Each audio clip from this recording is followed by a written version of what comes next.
Hi, I'm Michael Bryan, and today I'm going to talk about whether or not college athletes should be paid or not.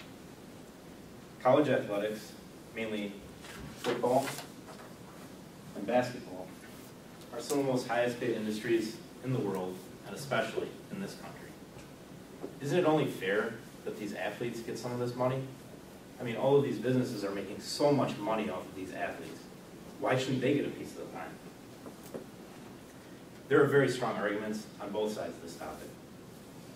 However, by the end, you should hopefully feel that athletes, in the end, shouldn't be paid. What we will go over today is whether college athletes should be paid because of recruitment for athletics and the fact that most college athletes don't end up playing professionally, so why not pay them a little bit more? The main focus will be on college basketball players. Since we go to Marquette, I figure why not focus on college basketball players, because it's the biggest sport here. Which brings me to my first point. Athletes are recruited for their ability on the court. They're not recruited for their ability in the classroom. People like Florida head coach Billy Donovan, Alabama head football coach Nick Saban, and Louisville head basketball coach Rick Pitino aren't exactly looking for guys that have 4.0 GPAs or scored high on ACT scores. They're looking for athletes that can play. And since each one of these coaches has won a national championship, they obviously know what they're doing.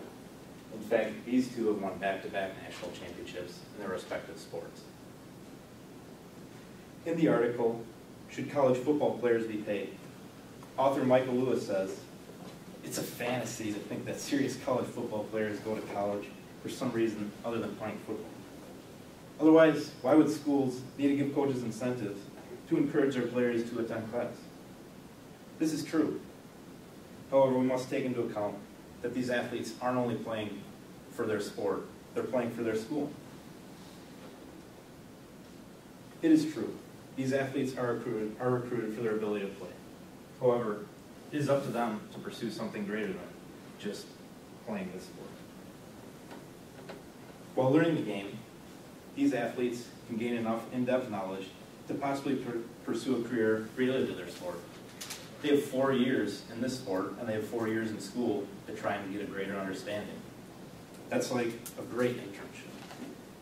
In a written version of an interview from Washington National Public Radio, a former Division I IAA athlete says, "I don't believe that basketball players should get paid for playing their sport in college.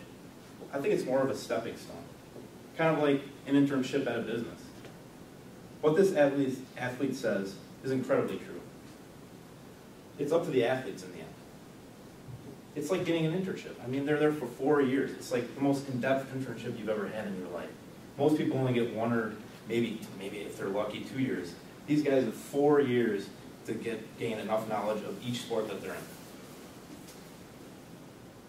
And which moves me to my next point. Athletes should know that very few ever make it to the professional level. Bob Williams, the New York Times sports writer, says, "First and most important, paying athletes would undermine the value of a college education. Less than 2% of college athletes go on to compete at the professional level. Paying student athletes would dramatically shift their focus away from where it should be, gaining knowledge and skills for life after college. These student athletes should be playing for their school pride and not for money. It's imperative that we force these kids to go to class. If we pay them, what incentives will they have to go to class? They can just take the free ride and just ignore the education. And what these athletes don't realize is the 4 years of education and the scholarship that they'll get will make them more hireable for different jobs." One example of an athlete using his 4-year education to further himself is Duke star basketball player Tommy Amaker. Tommy Amaker, who says in an article written by Kenneth Cooper, "I had a chance to have my education paid for at an incredible school, Duke." He later goes on to use these 4 years in college and the 4-year internship that I brought up before to later become the head coach of a very prestigious school, Harvard University. Without trying as hard as he could to get those 4 years of education and the 4 years that he used at like an internship for his basketball playing, he probably would have never been able to get this job. In the end, student athletes like Roy Hibbert, Brandon Rush, Kevin Love, and Stephen Curry, they just shouldn't be paid. When they make a commitment to their school, they're committing to something more than just that, than just the school. They're committing to representing their school and representing the ability to try to graduate. Besides, 98% of them will be going pro in something other than sports. And it's not about how these athletes are as players in the end. It's who they are as people when they come out of those 4 years. To quote the famous John Wooden, what you are as a person is far more important than what you are as a basketball player.